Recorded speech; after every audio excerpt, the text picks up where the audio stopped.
Good morning, Sarah. Happy Thursday.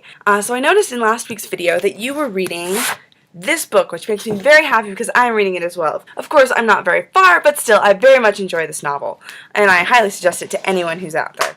I find this doesn't happen often where me and a friend, so you for instance, are reading the same book. Usually this only happens when we're reading a book for class or I pester somebody so bad about a book that they finally end up reading it. So while I was thinking about that this week, I came to an interesting conclusion.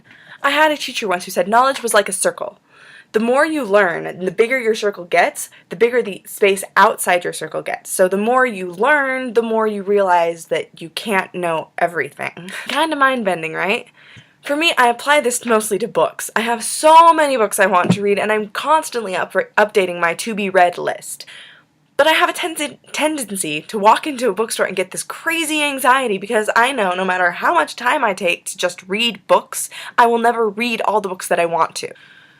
This stresses me out a little bit, but I also think it's same time kind of liberating. Because here's the thing, you can take one of two routes. You can either say, I'm going to read all of the classics because that's what everyone says are the good books and the foundation that I need to read. You can say, I'm going to read fluffy romance novels and pulp fiction because it's fun and why not? And I'm not going to live forever, so I might as well read it now. Of course, much like the Greeks, I believe that the best route is the middle way.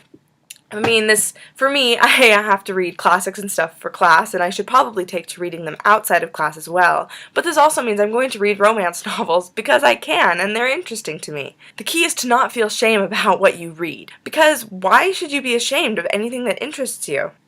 If it sounds like it might be good, then you should read it. If you don't like it, you can always stop halfway through, or less than that. Your reading list is your decision. You should never feel pressured into reading anything, whether it's War and Peace or 50 Shades of Grey. As far as book anxiety goes, I guess there's no real remedy to fixing that. Just keep finding literature that interests you and keep reading it. Anyway, that's all I got for this week. Peace out, and I'll see you next week. For those of you just joining us, my name is Nura, and Sarah and I are very good friends, and we are making vlogs together. So, be sure to subscribe to this channel, share it with your friends, all that noise. We will come out with new videos every Thursday. So, be sure to subscribe so you don't miss a thing. Thanks!